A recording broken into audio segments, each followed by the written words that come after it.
राधिका हमेशा से रात को जागने वाली थी और बेंगलुरु के कॉल सेंटर में देर रात की शिफ्ट करना उसकी जीवन शैली के अनुरूप था।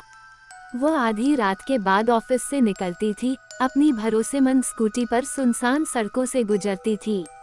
शहर का शोर कम हो जाता और एक अजीब सा सन्नाटा फैल जाता, लेकिन राधिका को इससे कभी कोई फर्क नहीं पड़ता था। उसे अकेलापन पसंद था, ठंडी हवा और खुली सड़कों पर सवारी करना अच्छा लगता था। एक रात जब उसने थकाऊ शिफ्ट खत्म की, राधिका हमेशा की तरह अपनी स्कूटी पर सवार हुई। घड़ी में 2 बजे का समय हो रहा था जब वह धीमी रोशनी वाली सड़कों से गुजर रही थी। स्ट्रीट लाइट्स ऊपर झपक रही थी, जिससे सड़क पर अजीबोगरीब परछाइयां पड़ रही थीं, लेकिन वह इतनी थकी हुई थी कि उसने ध्यान नहीं दिया। उसे बस अपने घर पहुंचना था, गर्म पानी से नहाना था और बिस्तर में गिरकर सो जाना था। जैसे ही वह एक संकरी सड़क की ओर बढ़ी जो पेड़ों के एक झुंड के बीच से गुजरती थी, उसने कुछ अजीब देखा। एक आदमी सड़क के बीचों बीच खड़ा था, उसे सीधे घूर रहा था। उसका शरीर लंबा और दुबला था, पुराने और फटे पुराने कपड़ों में लिपटा, जो आधुनिक शहर के माहौल में बिल्कुल बेमेल लग रहा था। राधिका का दिल जोर से धड़कने लगा। उसने अपनी स्कूटी धीमी की और उसके दिमाग में अजीब विचार आने लगे। क्या वह आदमी खो गया है या शायद नशे में है? वो उसका चेहरा ठीक से नहीं देख पाई, ये छायाओं में छिपा हुआ था। उसने तय किया कि मुसीबत से बचना बेहतर है और उसने थोड़ा दाईं ओर मुड़कर उसे पार करने की सोची।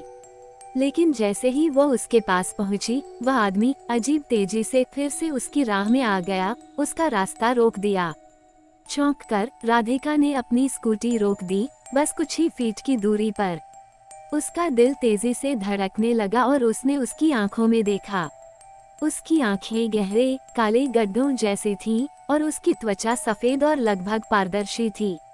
उसे जल्दी ही समझ आ गया कि यह कोई आदमी नहीं था, ये कुछ और था, कुछ बहुत ज्यादा डरावना। वह आकृति अपना सिर झुकाकर उसे घूरने लगी, उन खाली डरावनी आंखों से। राधिका की रीढ़ में एक सर्द लहर दौड़ गई और आसपास की हवा में सड़ांध की बदबू फैल गई। तुम कौन हो? राधिका ने कांपते हुए पूछा, उसकी आवाज बमुश्किल एक फुसफुसाहट थी। आदमी ने कोई जवाब नहीं दिया, लेकिन उसके होंठ एक भयानक अप्राकृतिक मुस्कान में मुड़ गए।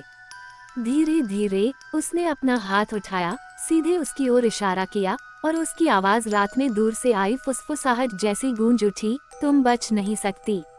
राधिका का खून ठंडा हो गया। हर एक एहसास उसे भागने के लिए कह रहा था। उसने अपनी स्कूटी के हैंडल को घुमाया, लेकिन इंजन रुक गया और बंद हो गया। उसने फिर कोशिश की, हड़बड़ी में, लेकिन स्कूटी ने स्टार्ट होने से मना कर दिया। ऐसा लग रहा था कि उसके आसपास की हवा मोटी हो गई है, मानो मशीन की जान निकाल रही हो। अचानक वह भूतिया आदमी और पास आ गया।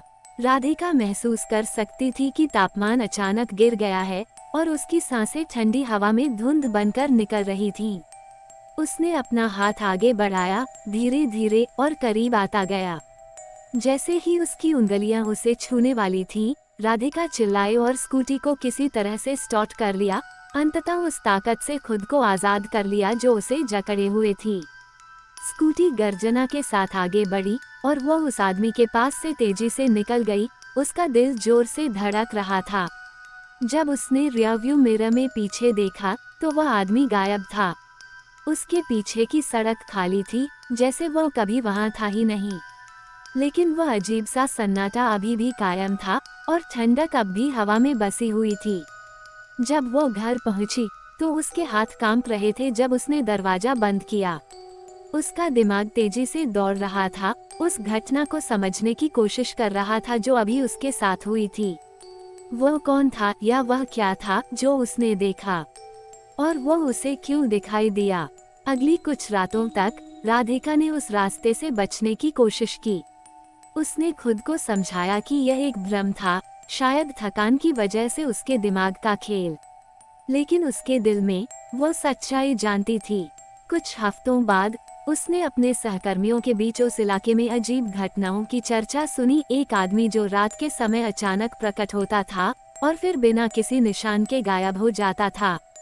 उन्होंने कहा कि जिसने भी उसे देखा वह उसकी मौजूदगी को हमेशा महसूस करता रहेगा, जैसे कि वह छायाओं में छिपा हुआ हो, देख रहा हो, इंतजार कर रहा हो।